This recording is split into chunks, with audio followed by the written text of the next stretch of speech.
On yesterday's show, I asked what you would do if Coinbase gave you $10.5 million by accident. Ali said I would return it back to them. Ah, what a good noodle. Mr. Myself said, with $10 million, I would go fully bullish on crypto Espresso since it's very underrated. In 1 year, I would overtake Elon's net worth. Mr. Myself, that's not being honest. But you're being a friend of the show, so you're still a good noodle. To me, anyway. But who is me? Why, I'm your host, Andrew, and this is Crypto Espresso, your teeny tiny daily shot of caffeinated crypto headlines. And here's the news. First up, Michael Saylor is being sued for tax fraud in Washington, D.C., amid allegations that he's lived there for a decade but has never paid income tax. The Attorney General claims the entrepreneur is a billionaire and illegally avoided more than $25 million in owed payments by pretending he lived in Florida. Saylor could face substantial penalties if he loses the lawsuit, as courts have the ability to impose treble damages. That works out to 3 times the amount of the taxes evaded. It's alleged that MicroStrategy's executive chairman didn't file a single income tax return between 2005 and 2021, and even bragged to his friends about what he was doing. Officials claim that they could end up recovering more than $100 million if their case is successful. Let this be a lesson to us all: don't tell your friends when you're breaking the law. Or better yet, don't have friends. They're a liability.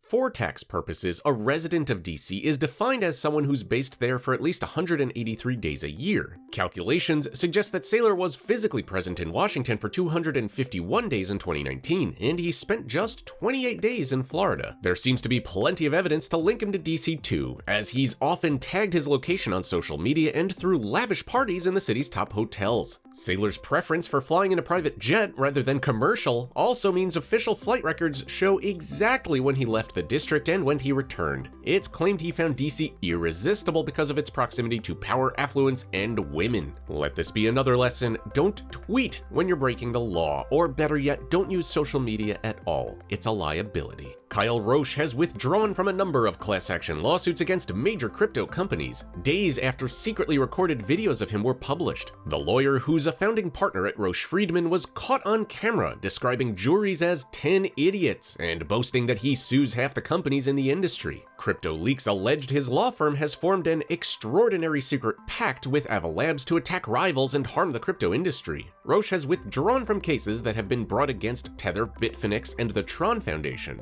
as well as the company that runs BitMEX. Court filings say that the lawyer is no longer involved in Roche Freedman's class action practice. And finally, OpenSea has announced that it's throwing its support behind the merge and will only support NFTs based on Ethereum's new proof-of-stake blockchain. It comes as a small number of miners threaten to fork the network and create an alternative form of ETH based on a proof-of-work blockchain.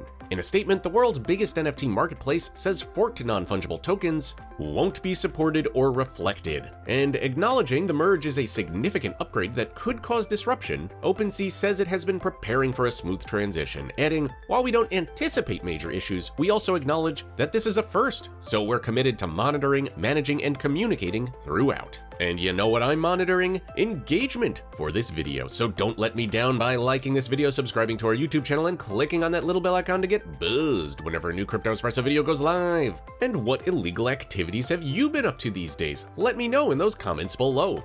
That was a test. Don't post YouTube comments about how you've broken the law. Better yet, just stay off the internet entirely. It's a liability. And while Alex isn't my lawyer, they do know a thing or two about crypto. You could ask Alex yourself in the description below for more info on today's headlines or crypto in general. Alex is also a great resource of info on Web3 and the metaverse. And that about does it. Again, I've been your host, Andrew. Don't break any laws, and we'll see you tomorrow.